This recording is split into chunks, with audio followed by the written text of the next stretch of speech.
In 1847, 6 men rode into Herstmonceux Castle and were never seen again. Only 2 horses returned, reins soaked in blood, eyes wild with terror. Since then, no one who enters has survived. Herstmonceux isn't just haunted, it's a gateway.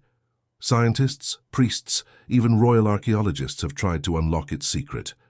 All vanished. And the deeper you look, the darker it gets. A chess game that plays itself, whispers in languages no human ever spoke, and a hidden chamber that breaks the laws of reality. Comment what you'd do if you stood before its gates. Like, if you dare. And subscribe to uncover the castle's final horrifying secret. The thick fog covered the Sussex fields like a shroud when the last known explorer disappeared into Herstmonceux Castle in November 1847. Sir Edmund Blackwood was a respected archaeologist, specialist in medieval fortifications, who had arrived at the abandoned castle with a team of 6 assistants to document its unique architecture. 3 days later, only 2 horses returned to the stables of the nearby village, without riders, with bloodied reins and wild eyes of panic. Since then, no one who has entered the castle walls has ever returned alive, and the local population has learned to cross themselves and whisper prayers whenever they pass near the cursed fortress that stands like a monument to death itself in the heart of the English countryside.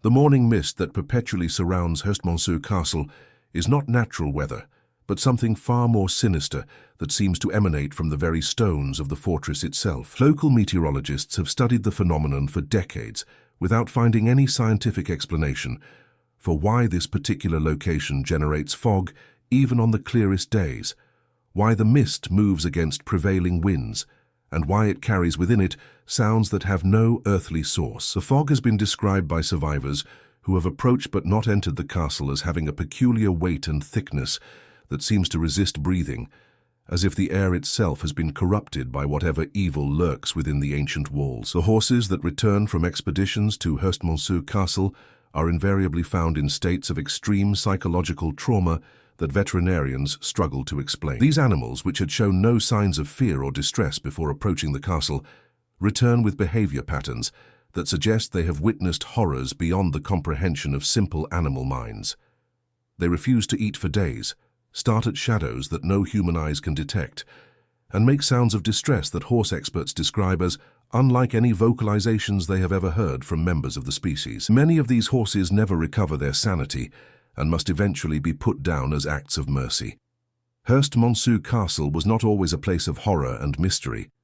Built in 1441 by Sir Roger Fiennes, it was once considered one of the most beautiful and innovative castles in England, a masterpiece of brick construction that combined military functionality with residential luxury in ways that had never been seen before. The castle's red brick walls rose majestically from perfectly manicured gardens, its towers crowned with battlements that seemed to touch the clouds, and its great hall resonated with the laughter of noble guests who came from across Europe to admire what was then considered the pinnacle of architectural achievement. For over 2 centuries, Herstmonceux was a symbol of English prosperity and sophistication, a place where kings and queens were entertained in splendor that rivaled the greatest palaces of the continent.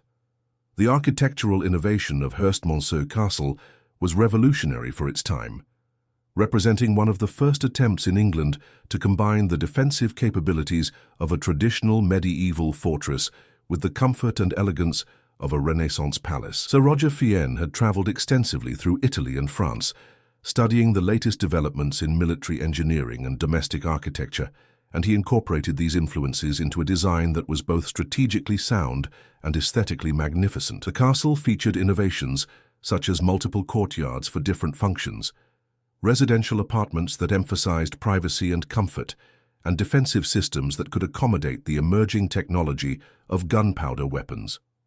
The gardens that surrounded Herstmonceux Castle during its golden age were legendary throughout Europe for their beauty and sophistication, incorporating design elements that Fiennes had observed during his travels in Renaissance Italy. The gardens featured elaborate topiary work, geometric patterns of flowers and herbs, water features that included fountains and artificial streams, and carefully planned vistas that created the illusion of landscapes extending far beyond the actual boundaries of the property.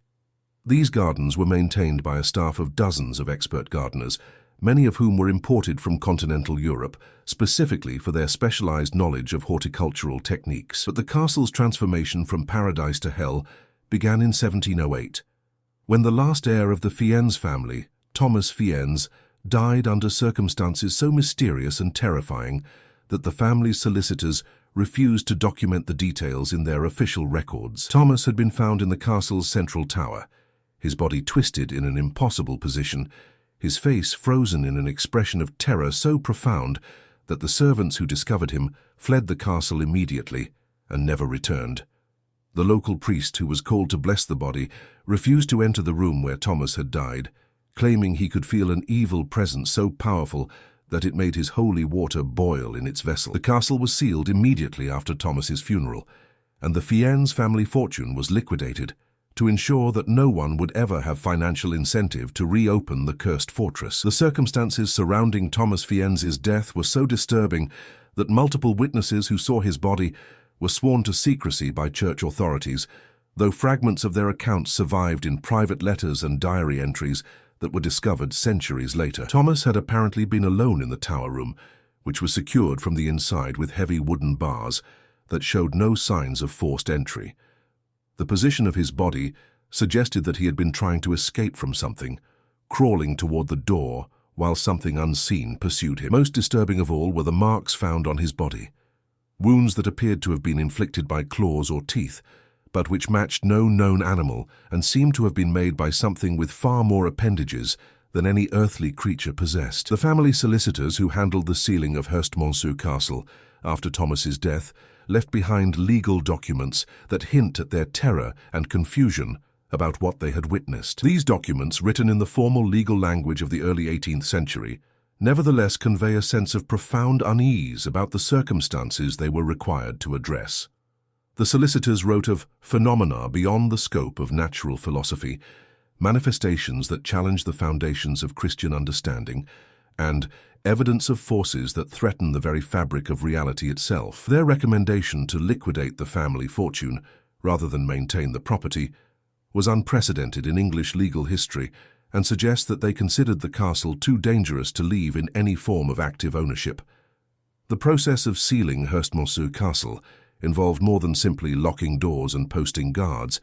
It required elaborate rituals designed to contain whatever evil had taken up residence within the walls. Church authorities consulted ancient texts and called upon specialists in what was then known as spiritual warfare to develop procedures for isolating and containing supernatural threats. The castle was surrounded with blessed salt. Its entrances were marked with protective symbols that drew upon both Christian and pre-Christian traditions, and prayers were said continuously for weeks to create what was hoped would be an impenetrable spiritual barrier around the entire structure. The first recorded disappearance occurred in 1723, when a group of treasure hunters broke into the castle, believing they could find the legendary Fiennes gold that was rumored to be hidden somewhere within the walls. Local villagers reported seeing lights moving through the castle windows for 3 nights, accompanied by sounds that some described as screaming and others as inhuman howling that seemed to come from the very stones themselves. On the 4th morning, the treasure hunters' horses were found dead outside the castle gates, their bodies bearing wounds that no earthly animal could have inflicted. The men themselves were never seen again, though some villagers claimed to hear their voices calling for help from within the castle walls for weeks afterward, voices that gradually faded into whispers and then into silence that was somehow more terrifying than the screams had been. The treasure hunters who vanished in 1723 had been experienced criminals who had successfully robbed churches, manor houses, and even other castles throughout southern England without ever encountering anything they could not handle through violence or cunning. These were hard men who had faced armed guards, trained dogs, and sophisticated security measures, yet something at Herstmonceux Castle had defeated them completely. The fact that their voices could be heard calling for help from within the castle for weeks after their disappearance suggested that whatever had captured them was not killing them quickly, but was perhaps keeping them alive for purposes that the human mind could not comprehend. The wounds found on the treasure hunters' horses defied explanation by any veterinarian or physician who examined them. The injuries appeared to have been made by multiple sets of claws or talons, but the spacing and depth of the marks suggested creatures far larger than any known predator. More disturbing still was the pattern of the wounds, which seemed to have been inflicted with deliberate precision rather than in the random fashion of an animal attack. Some observers noted that the wounds formed geometric patterns that resembled the protective symbols that had been placed around the castle during its sealing, as if whatever had killed the horses was mocking the human attempts to contain it. Over the following decades, the pattern repeated itself with horrifying regularity. Scholars, antiquarians, thrill-seekers, and even clergymen who attempted to exorcise whatever evil lurked within the castle walls simply vanished without a trace. The most disturbing case occurred in 1789, when Father Michael O'Brien, a Catholic priest known for his expertise in dealing with supernatural phenomena, spent a night in the castle as part of an attempt to cleanse it of its malevolent influence. Father O'Brien had successfully performed exorcisms in dozens of locations across England and Ireland, and his reputation for spiritual warfare was legendary among both the faithful and the skeptical. He entered Herstmonceux Castle on a Friday evening, carrying with him a collection of holy relics that included a fragment of the True Cross and a vial of water from the River Jordan. Father O'Brien's background made him uniquely qualified to confront supernatural threats, as he had spent decades studying both the theological and practical aspects of spiritual combat. He had been educated at the Irish College in Rome, where he had learned ancient rites and procedures that the Church normally kept secret from ordinary clergy. His personal collection of holy relics had been assembled over years of travel to sacred sites throughout Europe and the Holy Land, and each item had been blessed by high-ranking church officials who recognized his exceptional calling to battle supernatural evil. Father O'Brien approached Herstmonceux Castle with the confidence of a man who had never encountered a spiritual threat he could not overcome. The preparations that Father O'Brien made for his night in Herstmonceux Castle were more elaborate than any previous attempt to confront the supernatural forces within the structure. He spent days fasting and praying to purify his soul for the spiritual battle ahead, consulted with theologians and exorcists throughout Europe to develop the most effective approach to the castle's particular form of evil, and assembled a collection of protective prayers and rituals drawn from centuries of church tradition. Father O'Brien also brought with him an extensive written record of previous supernatural encounters, hoping to identify patterns or weaknesses that could be exploited in his confrontation with whatever inhabited the castle. The next morning, villagers found Father O'Brien's cassock hanging from the castle's highest tower, torn to shreds and stained with substances that forensic examination could never identify. The priest himself was nowhere to be found, but his breviary was discovered in the castle's great hall, its pages covered with handwriting that started as normal prayers and gradually devolved into frantic scribbling that became increasingly illegible before ending in what appeared to be claw marks gouged directly into the parchment. The final entry, barely legible in the priest's trembling hand, read, "The walls have eyes, and the stones have teeth. God help me. They're not dead. They're waiting." The church authorities classified the incident as a martyrdom and forbade any further attempts at spiritual intervention, declaring the castle beyond redemption. The condition of Father O'Brien's breviary provided the most detailed insight yet into what happened to those who spent time within Herstmonceux Castle's walls. The early entries in the prayer book showed normal devotional texts and personal prayers, but as the night progressed, the handwriting became increasingly erratic and the content increasingly disturbing. Father O'Brien wrote of hearing voices that spoke in languages that predated human civilization, of seeing shapes that moved independently of any source of light, and of feeling the presence of intelligences so alien and malevolent that his human mind struggled to comprehend their nature. The final entries suggested that Father O'Brien had realized he was not facing demons or ghosts, but something far worse, entities that existed outside the normal boundaries of reality and regarded human beings as little more than amusing insects. Sir Edmund Blackwood's disappearance in 1847 was particularly well documented because he had been commissioned by the Royal Archaeological Society to produce a comprehensive study of the castle's architecture. Blackwood was a meticulous scientist who kept detailed journals of his work, and the entries from his final days provide the most chilling first-hand account of what happens to those who dare to spend time within Herstmonceux's walls. His journal entries began normally, with precise descriptions of architectural features and construction techniques, but as the days progressed, the tone became increasingly disturbed and paranoid. Sir Edmund Blackwood's scientific background made him uniquely positioned to provide rational analysis of the phenomena he encountered at Herstmonceux Castle. He had studied architecture and engineering at Cambridge University, travelled extensively throughout Europe, documenting medieval fortifications, and published several authoritative works on castle construction techniques. Blackwood approached Herstmonceux with the methodical precision of a trained scientist, bringing with him advanced surveying equipment, detailed measuring instruments, and photographic apparatus that represented the cutting edge of 1840s technology. His intention was to create the definitive architectural study of the castle, documenting every detail of its construction and design for future scholars. The team that accompanied Sir Edmund Blackwood to Herstmonceux Castle consisted of 6 experienced assistants, each chosen for their specific expertise in aspects of archaeological research. Roberts was a surveyor who specialized in creating detailed architectural drawings. Jenkins was a photographer who had pioneered new techniques for documenting building interiors. Morrison was a historian who could identify and date architectural features, and the other 3 assistants were skilled craftsmen who could analyze construction techniques and materials. This was not a group of amateur explorers or thrill seekers, but a professional research team equipped with the best available tools and methods for studying medieval architecture. Day 1. The castle's condition is remarkably good considering its age and abandonment. The brickwork shows little deterioration, almost as if time itself has been reluctant to touch this place. My assistants report feeling uneasy, but I attribute this to the influence of local superstitions and the isolation of our surroundings.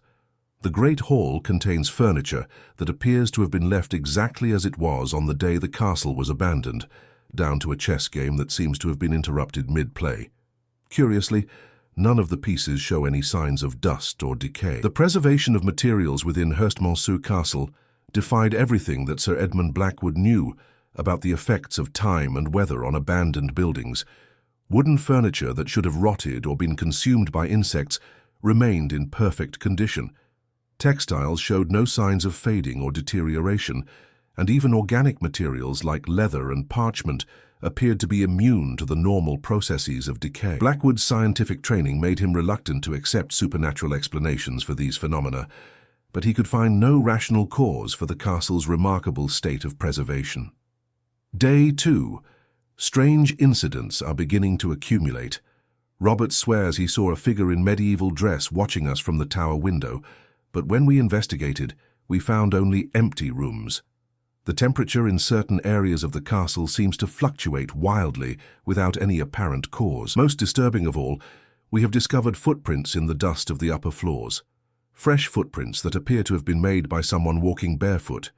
Yet we account for all members of our party, and we all wear heavy boots. The footprints are too small to belong to any adult, and they seem to lead toward the tower where Thomas Fiennes died. The footprints that Sir Edmund Blackwood's team discovered in the upper floors of Herstmonceux Castle provided physical evidence that someone or something was moving through the building alongside the archaeological expedition. The prints were clearly defined in the dust that covered the floors, suggesting they had been made recently, yet no member of the research team could account for their origin. The size and shape of the prints suggested they had been made by a child, but the depth of the impressions indicated a weight far greater than any human child could possess. Most disturbing of all was the fact that the footprints seemed to appear and disappear at random, with no clear beginning or end to the trail. Day 3. Something is fundamentally wrong with this place. Jenkins and Morrison have both reported hearing voices calling their names from empty rooms. The chess game in the Great Hall has changed. Pieces have moved, though no one admits to touching them. I am beginning to understand why this castle has such a sinister reputation. There is an intelligence here, something that watches and waits and perhaps plays games with those who intrude upon its domain. We have decided to leave at first light, but I fear we may have stayed too long already. The very air seems to pulse with malevolent intent, and shadows move in ways that defy the laws of physics. That was Sir Edmund Blackwood's final journal entry. The next day, only the horses returned, and the mystery of Herstmonceux Castle gained 6 more victims to add to its growing collection of the vanished. The Royal Archaeological Society declared the castle off-limits to all future expeditions and classified Blackwood's journal as a confidential document, though copies eventually leaked to the public and fueled decades of speculation about what really lurked within the castle's walls. The chess game that Sir Edmund Blackwood observed in the Great Hall of Herstmonceux Castle has become one of the most documented and mysterious aspects of the castle's supernatural phenomena. Multiple expeditions over the centuries have reported that the game appears to be playing itself, with pieces moving between visits even when no human beings have entered the castle. Chess experts who have studied photographs and descriptions of the game's positions have noted that the moves follow sophisticated strategic patterns that suggest a level of skill far beyond that of casual players. Some theorists have suggested that the game represents a form of communication or challenge issued by whatever intelligence inhabits the castle to those who dare to enter its domain. The Victorian era brought renewed interest in the supernatural, and Herstmonceux Castle became a magnet for spiritualists, mediums, and ghost hunters who believed they could succeed where others had failed. The most famous of these was Madame Theodora Blackthorne, a medium who claimed to have communicated with the spirits of everyone who had ever died within the castle walls. Madame Blackthorne arrived at Herstmonceux in 1879 with great fanfare, accompanied by a team of assistants and a collection of specialized equipment designed to detect and communicate with supernatural entities. She had built her reputation on successful séances conducted in haunted locations across Europe, and she was confident that her psychic abilities would allow her to uncover the castle's secrets and perhaps even free the trapped souls she believed were responsible for the disappearances. Madame Theodora Blackthorne's reputation as a medium was built upon decades of documented successes in communicating with supernatural entities at locations throughout Europe. She had conducted séances in the Tower of London, the Palace of Versailles, and dozens of other historically significant sites where tragic events had occurred. Madame Blackthorne's abilities were recognized by prominent members of Victorian society, including members of the royal family and leading scientific figures who were investigating the possibilities of spiritual communication. Her arrival at Herstmonceux Castle was considered a major event in the spiritualist community, as many believed that her exceptional abilities might finally provide answers to the castle's centuries-old mysteries. The equipment that Madame Blackthorne brought to Herstmonceux Castle represented the most advanced technology available to Victorian spiritualists. Her collection included devices for measuring electromagnetic fields, temperature fluctuations, and atmospheric pressure changes that might indicate supernatural activity. She also brought photographic equipment specially modified to capture images of spiritual manifestations, and recording devices that could preserve any voices or sounds that might emanate from supernatural sources. Madame Blackthorne's scientific approach to spiritualism was unusual for her time and reflected her belief that supernatural phenomena followed natural laws that could be studied and understood through careful observation and experimentation. Madame Blackthorne's séance was conducted in the castle's Great Hall, the same room where the mysterious chess game continued to play itself and where Father O'Brien's torn breviary had been discovered. Using a combination of traditional spiritualist techniques and her own innovative methods, she attempted to establish contact with the castle's supernatural inhabitants. According to the one assistant who survived the experience, Madame Blackthorne initially seemed to be successful, claiming to receive messages from multiple spirits who spoke of ancient crimes and terrible secrets hidden within the castle's foundations. But as the séance progressed, something went wrong. The temperature in the Great Hall plummeted to near freezing levels, and the medium began to speak in voices that were not her own, voices that spoke languages that had been dead for centuries. The surviving assistant, a young man named Timothy Marsh, later described what happened next in testimony that he gave to the Sussex County Police. Madame Blackthorne began to convulse violently, and blood started pouring from her eyes and mouth. She spoke in tongues I had never heard before, but somehow I understood that she was pleading for mercy from something that had no intention of granting it. The other assistants tried to break the circle and end the séance, but they couldn't move. It was as if they were frozen in place by some invisible force.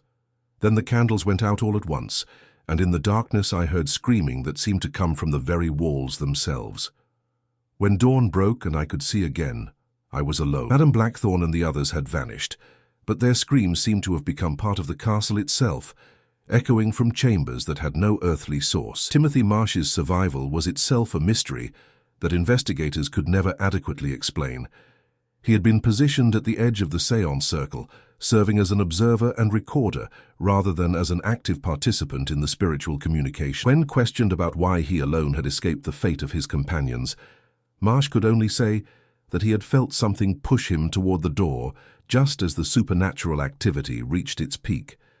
He described feeling invisible hands guiding him away from the séance circle and toward the castle's exit, as if some benevolent force had intervened to save his life. Marsh's account was consistent and detailed, but his survival remained an anomaly in the pattern of disappearances that had plagued Herstmonceux Castle for over a century. Timothy Marsh's account was initially dismissed as the ravings of a man driven mad by fear, but subsequent investigations confirmed details of his story that would have been impossible for him to fabricate. The Great Hall showed signs of a violent struggle, with furniture overturned and scorch marks on the walls that formed patterns resembling medieval symbols. Most disturbing of all, investigators found that the chess game had advanced several moves since Blackwood's last observation, and the pieces were now arranged in a formation that chess experts recognized as a variant of the immortal game, a famous match that had been played in 1851 between Adolf Anderssen and Lionel Kieseritzky. The significance of this particular game being replicated in the castle was unclear, but the fact that it was being played by invisible hands suggested an intelligence far more sophisticated than any ordinary ghost. The scorch marks discovered in the Great Hall after Madame Blackthorne's séance formed patterns that scholars of medieval symbolism recognized as protective symbols used in ancient rituals designed to contain supernatural forces. The fact that these symbols appeared to have been burned into the walls during the séance suggested that Madame Blackthorne or her assistants had attempted to use protective magic against whatever they had encountered, but that their efforts had been unsuccessful. Some experts theorized that the symbols had appeared spontaneously as a result of the supernatural forces unleashed during the séance, while others believed they had been deliberately created by whatever intelligence inhabited the castle as a form of mockery directed at human attempts to understand or control it.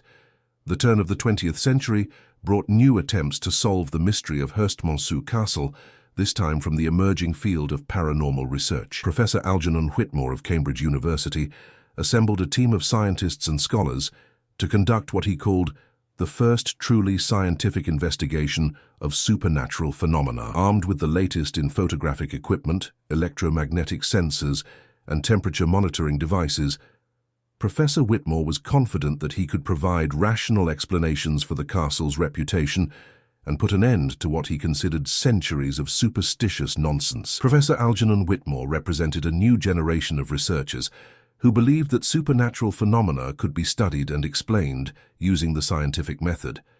He had earned degrees in physics, chemistry, and psychology, and had spent years developing theories about the relationship between electromagnetic fields, psychological suggestion, and reported supernatural activity. Professor Whitmore's approach to Herstmonceux Castle was rigorously scientific, involving careful measurement of environmental conditions, systematic documentation of all phenomena, and the use of control groups to eliminate the possibility of psychological influence affecting the results of his investigation. The team that Professor Whitmore assembled for his investigation of Herstmonceux Castle included some of the most prominent scientists and scholars of the early 20th century. The expedition included physicists from Oxford and Cambridge, chemists who specialized in analyzing unusual materials, photographers who had developed new techniques for capturing images in low-light conditions, and even a psychiatrist who was studying the effects of isolation and fear on human psychology. Professor Whitmore's goal was to create an interdisciplinary approach to supernatural investigation that would either provide rational explanations for the castle's phenomena or establish definitive proof of supernatural activity. Professor Whitmore's expedition entered Herstmonceux Castle on October 31, 1901, choosing Halloween night deliberately to test whether the date had any significance for the supernatural activity. His team included physicists, chemists, photographers, and even a young psychiatrist who was studying the psychological effects of isolation and fear. They planned to spend a full week in the castle, systematically documenting every anomaly and testing every claim that had been made about the location over the previous 2 centuries. It was to be the definitive scientific study that would either prove or disprove the existence of supernatural phenomena at Herstmonceux once and for all. The expedition's equipment began malfunctioning within hours of entering the castle. Cameras produced photographs that showed figures and shapes that were not visible to the naked eye. Electromagnetic sensors registered readings that should have been impossible in a building constructed entirely of brick and mortar. And temperature monitors recorded fluctuations so extreme that the devices themselves began to crack from thermal stress. Professor Whitmore meticulously documented each anomaly, but as the days passed, his scientific detachment began to give way to something approaching panic. His final report, discovered years later in the archives of Cambridge University, provides a stark contrast to his initial confidence. The photographic evidence that Professor Whitmore's expedition collected at Herstmonceux Castle challenged everything that early 20th century science understood about the nature of reality. The images showed figures that appeared to be solid and three-dimensional, yet cast no shadows and reflected no light in ways that were consistent with physical objects. Some photographs captured the same spaces at different times, showing that these figures moved and changed position, but they never appeared in consecutive images, suggesting that they existed only intermittently in the physical world. Most disturbing were photographs that showed expedition members interacting with these invisible figures, reaching out to touch shapes that were not visible to their eyes, but were clearly captured by the camera equipment. The rational mind rejects what the senses report, but the evidence is overwhelming and undeniable. This castle is not haunted in any conventional sense.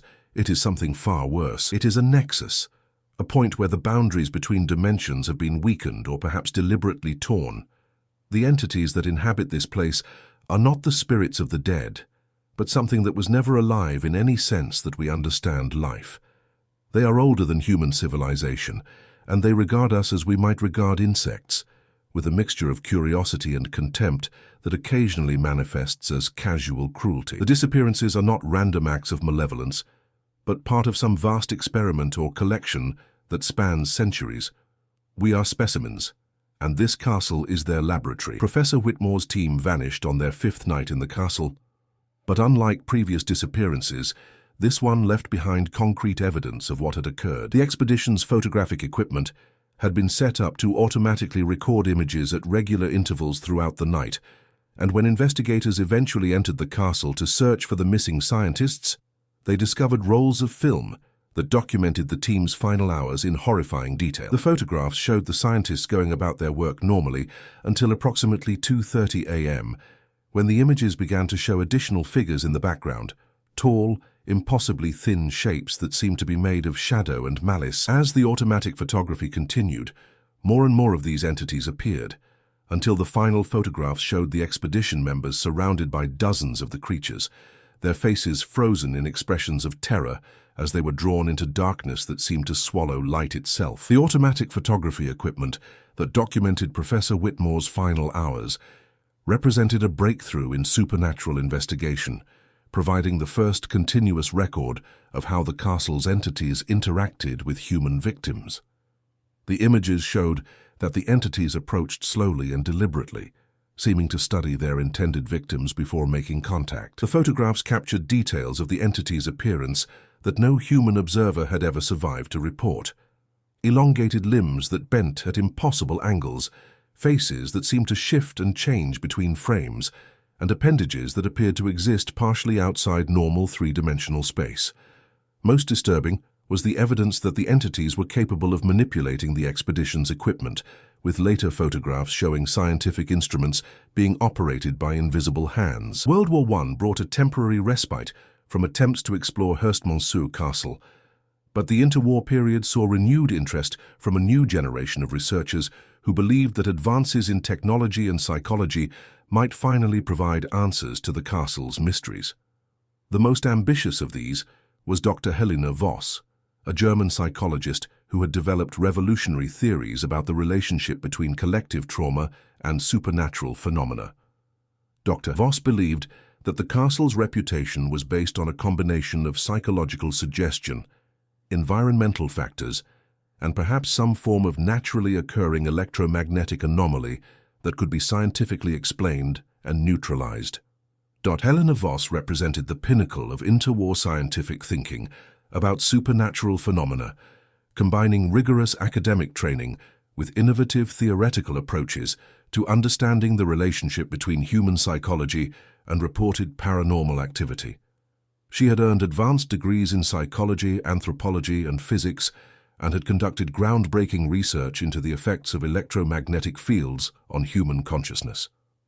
Dr. Voss believed that most supernatural phenomena could be explained as the result of environmental factors interacting with psychological vulnerabilities, and she approached Herstmonceux Castle with confidence that her scientific methods could solve its mysteries. The theoretical framework that Dr. Voss brought to her investigation of Herstmonceux Castle was based on her revolutionary understanding of how traumatic events could create persistent psychological impressions that affected subsequent visitors to a location. She theorized that places where violent or emotionally intense events had occurred could develop what she called psychic residue that could influence the behavior and perceptions of sensitive individuals. Dr. Voss believed that this psychic residue, combined with environmental factors, such as electromagnetic fields and acoustic properties, could create the illusion of supernatural activity that would seem completely real to those who experienced it. Dr. Voss arrived at Herstmonceux in 1925 with a team of international researchers that included experts in archaeology, physics, chemistry, and abnormal psychology. Her approach was more systematic than any previous investigation, combining scientific methodology with a deep understanding of human psychology and the cultural context that had shaped the castle's sinister reputation. She planned to spend 6 months in the castle, gradually acclimatizing herself and her team to the environment while conducting experiments designed to isolate and identify the source of the supernatural phenomena. The early weeks of Dr. Voss's investigation proceeded without incident, and she began to believe that her scientific approach was succeeding where others had failed. Her team documented numerous anomalies, but Dr. Voss was able to provide rational explanations for most of them. Unusual acoustic properties that could account for the mysterious voices, electromagnetic fields caused by iron ore deposits in the ground, and psychological effects resulting from the castle's reputation and isolated location. She was particularly pleased with her analysis of the chess game in the Great Hall, which she determined was being moved by air currents and settling caused by temperature changes, creating the illusion of supernatural intervention. But Dr. Voss's confidence began to erode as her investigation progressed deeper into the castle's mysteries. Her team began to report experiences that couldn't be explained by environmental factors or psychological suggestion. Equipment malfunctioned in ways that defied the laws of physics. Photographs showed impossible images, and team members began to disappear for hours at a time, with no memory of where they had been or what they had done. Most disturbing of all, Dr. Voss herself began to experience phenomena that challenged her entire worldview and forced her to confront the possibility that some things existed beyond the boundaries of scientific understanding. The memory lapses experienced by Dr. Voss's team members represented a new and disturbing development in the pattern of supernatural activity at Herstmonceux Castle. Unlike previous expeditions where people simply vanished without a trace, Dr. Voss's researchers would disappear for hours and then return with no recollection of where they had been or what they had experienced. Medical examinations revealed no signs of physical trauma, but psychological testing showed evidence of extreme stress and terror that the subjects could not consciously remember experiencing. These memory lapses became more frequent and longer in duration as the investigation progressed, suggesting that whatever inhabited the castle was experimenting with new methods of interacting with human visitors. Her final report, written in handwriting that became increasingly erratic as the document progressed, provided the most detailed account of the castle's true nature that had ever been recorded. "I have been wrong about everything. This is not a place where the dead linger, nor is it a location where natural phenomena create the illusion of supernatural activity. Herstmonceux Castle exists at the intersection of realities, a point where our world touches something vast and incomprehensible that regards our dimension as a curiosity to be studied and occasionally sampled. The entities that inhabit this place are collectors of experiences, emotions, and perhaps souls themselves. They have been using this castle as a gateway for centuries, drawing researchers and explorers like myself into their realm for purposes that my human mind cannot fully grasp."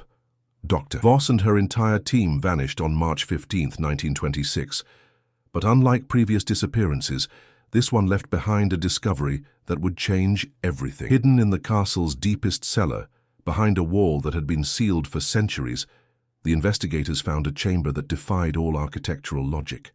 The room was far larger than the castle's external dimensions would allow, and its walls were covered with symbols and writings in languages that predated human civilization. In the center of the chamber stood an altar made of black stone that seemed to absorb light rather than reflect it, and around the altar's base lay the remains of hundreds of individuals who had disappeared over the centuries. The discovery of the hidden chamber beneath Herstmonceux Castle provided the first physical evidence of the true nature of the supernatural forces that inhabited the structure. The chamber's impossible dimensions suggested that it existed partially outside normal three-dimensional space, while the symbols carved into its walls appeared to be some form of written language that human linguists could not decipher. Carbon dating of the organic materials found in the chamber indicated that some of the remains were thousands of years old, suggesting that the castle had been built on a site that had been used for supernatural purposes long before human civilization had developed the technology to construct such elaborate buildings. The black stone altar in the hidden chamber was composed of a material that geological analysis could not identify, despite extensive testing by experts from universities throughout Europe.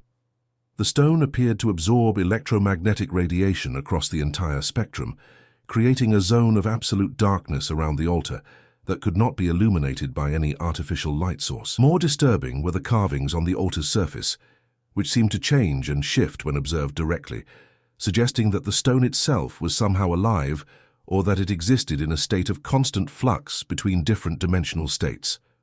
The remains found around the altar included not only the bodies of recent disappearances, but also skeletal remains that carbon dating placed at various points throughout human history. Archaeological analysis revealed that people had been brought to this chamber for thousands of years, long before Herstmonceux Castle had been constructed on the site above. This discovery suggested that the castle had been deliberately built over an ancient supernatural nexus, either to contain its power or to provide easier access for whatever entities used the site for their mysterious purposes. The discovery of the hidden chamber led to the final attempt to understand Herstmonceux Castle's mysteries. In 1945, as World War II drew to a close, the British government assembled a classified task force to investigate what they now recognized as a potential threat to national security. The task force included military personnel, scientists, and specialists in what would later be called paranormal warfare. Their mission was simple: determine the nature of the threat posed by Herstmonceux Castle and either neutralize it or contain it permanently.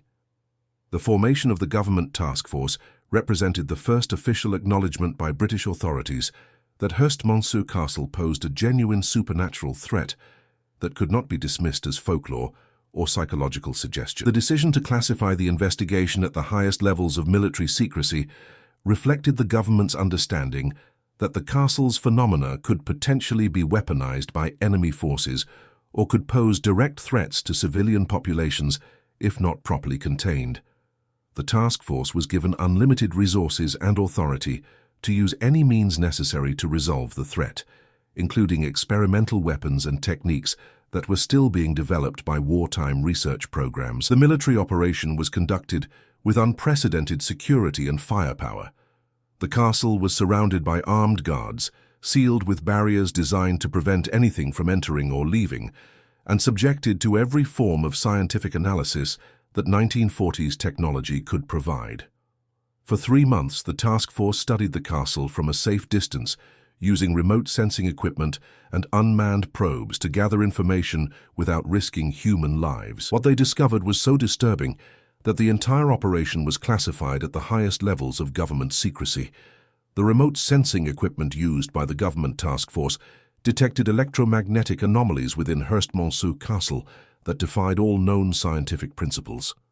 The readings suggested that the interior of the castle existed in a state of dimensional instability, with areas that appeared to expand and contract independently of the building's external structure. Most disturbing were readings that indicated the presence of multiple gravitational fields within the castle, suggesting that whatever inhabited the structure was capable of manipulating the fundamental forces of physics in ways that human science could not comprehend.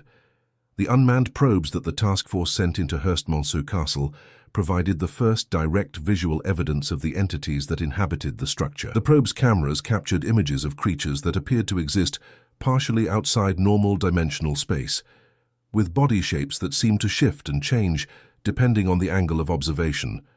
These entities showed clear signs of intelligence, appearing to study the mechanical probes with the same curiosity that humans might show when examining insects. Most disturbing was evidence that the entities were capable of learning from their observations, with later probes encountering more sophisticated countermeasures and obstacles than earlier ones had faced.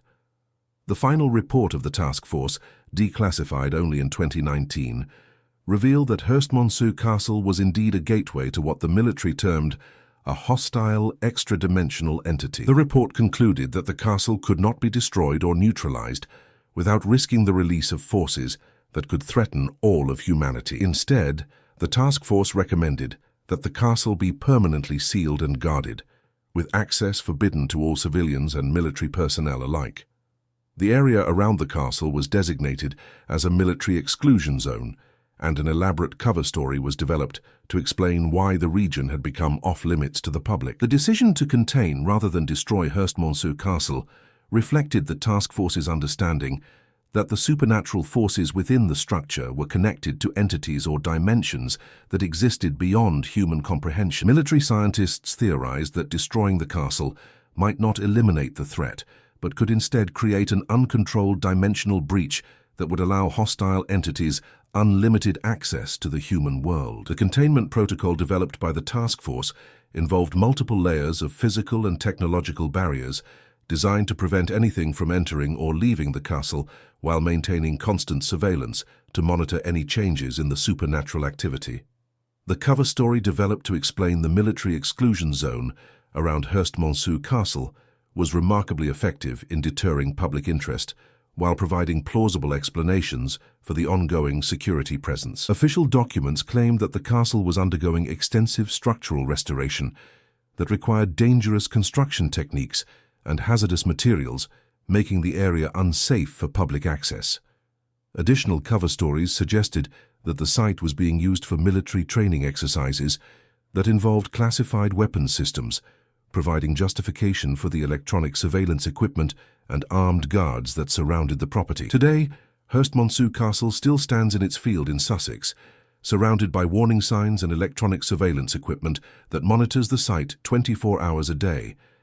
The official story is that the castle is undergoing structural restoration that may take decades to complete, but the truth is that the British government continues to maintain a watchful guard over a place that they know to be one of the most dangerous locations on Earth. Satellite imagery shows that the castle's architecture continues to change in subtle ways, suggesting that whatever inhabits the structure remains active and perhaps continues to expand its influence. The ongoing surveillance of Herstmonceux Castle has documented numerous incidents over the decades since the government containment protocol was established. Motion sensors regularly detect movement within the supposedly empty structure. Thermal imaging shows heat signatures that appear and disappear without explanation, and electromagnetic monitoring equipment records energy spikes that correlate with increased supernatural activity. Most disturbing are reports from security personnel who have observed lights moving through the castle's windows and shapes that appear to watch the surveillance teams from the upper floors. The architectural changes that satellite imagery has documented at Herstmonceux Castle suggest that the structure itself is being modified by whatever entities inhabit it. New towers and extensions appear periodically, only to vanish weeks or months later, while existing structures sometimes change position or orientation in ways that defy physical laws. These modifications appear to follow patterns that government analysts have been unable to decipher, suggesting that the entities are engaged in some form of construction or expansion project that serves purposes beyond human understanding. The local population has learned to avoid the castle entirely, but on certain nights when the fog rolls in from the sea and the wind carries sounds from directions that have no earthly source, villagers still report hearing the voices of all those who have vanished over the centuries. They speak of Sir Edmund Blackwood, calling out his archaeological observations, of Madame Blackthorne's séance continuing in an endless loop, of Professor Whitmore's team documenting their own disappearance, and of Dr. Voss explaining her theories to entities that exist beyond human comprehension. The voices blend together in a chorus of the lost, a reminder that some places on Earth are not meant for human habitation and that some mysteries are too dangerous to solve. The psychological impact on the local population has been significant, with multiple generations growing up in the shadow of a place they know to be genuinely dangerous, but which they cannot discuss openly due to government secrecy requirements. Children in the area learn from an early age to avoid the castle and its surroundings, while adults who remember the time before the military exclusion zone was established often suffer from persistent nightmares and anxiety related to their memories of the supernatural activity. Local mental health statistics show elevated rates of depression and anxiety disorders that correlate with proximity to the castle, suggesting that its malevolent influence extends beyond its physical boundaries. The sounds that carry from Herstmonceux Castle on foggy nights have been recorded by both government surveillance equipment and local residents who have managed to capture them using consumer electronics. Analysis of these recordings reveals voices speaking in multiple languages and time periods, suggesting that the castle exists in a state of temporal as well as dimensional instability. Some recordings contain conversations that appear to be taking place in real time, while others seem to be echoes of events that occurred centuries ago, creating an audio palimpsest of supernatural activity spanning the entire history of the site. Government researchers who have studied the voice recordings from Herstmonceux Castle have identified speech patterns and linguistic features that suggest the speakers are not merely echoes of past victims, but may be the actual individuals, somehow preserved and trapped within the castle's supernatural matrix. This theory is supported by the fact that the voices sometimes respond to contemporary events or acknowledge the presence of current surveillance teams, indicating a level of awareness and continuity that simple psychic residue could not explain. The implications of this discovery are so disturbing that they remain classified at the highest levels of government secrecy. Herstmonceux Castle stands as a monument to human curiosity and its limits, a place where the brave and the foolish have tested themselves against forces that exist beyond our understanding. It reminds us that not all questions should be answered, not all doors should be opened, and not all castles should be explored. Some places are forbidden not because of human law, but because of laws that govern realities far stranger and more dangerous than our own. The philosophical implications of Herstmonceux Castle's existence challenge fundamental assumptions about the nature of reality and humanity's place in the universe. The castle serves as evidence that human beings are not the dominant form of intelligence in existence, and that our understanding of physics, consciousness, and reality itself is woefully incomplete. The entities that inhabit the castle demonstrate capabilities that suggest they operate according to natural laws that human science has not yet discovered, raising disturbing questions about what other forces might exist beyond the boundaries of human perception. The continuing presence of Herstmonceux Castle as an active supernatural site also raises questions about the stability of reality itself and whether the barriers between dimensions are weakening over time. Government monitoring has detected increasing levels of supernatural activity in recent decades, suggesting that whatever entities use the castle as a gateway may be expanding their operations or preparing for some larger purpose. The possibility that Herstmonceux Castle represents just one of multiple dimensional breach points around the world has led to classified government programs designed to identify and monitor other potential supernatural threats. The legacy of all those who have disappeared into Herstmonceux Castle serves as a warning to future generations about the dangers of pursuing knowledge without considering the consequences. Each expedition that entered the castle was motivated by noble goals: scientific discovery, spiritual understanding, historical preservation, but all ended in tragedy because the researchers failed to recognize that some mysteries are too dangerous to solve. The castle stands as a monument to the limits of human knowledge and the importance of respecting forces that exist beyond our comprehension or control. The ultimate lesson of Herstmonceux Castle may be that some places exist as boundaries between worlds, serving purposes that transcend human understanding and demanding respect rather than investigation. The castle continues to stand in its Sussex field, watched by government agents who understand that their duty is not to solve its mysteries, but to ensure that it never again claims innocent victims. In a world where human curiosity drives constant exploration and discovery, Herstmonceux Castle remains a reminder that some doors should never be opened and some places should never be entered, no matter how compelling the mysteries they contain may seem to those who dare to approach their forbidden walls. Herstmonceux Castle is not cursed, it's chosen. For centuries, it has consumed the curious, the brave, and the brilliant, not for revenge, but for reasons beyond comprehension. From Father O'Brien's final blood-soaked prayer to Dr. Voss's vanishing team, the pattern is chillingly clear. This castle collects, and every visitor is another piece on a game board. No human ever wins. Comment if you believe the castle is alive. Like if this mystery gripped you, and subscribe to uncover what waits in the ruins the world fears to touch.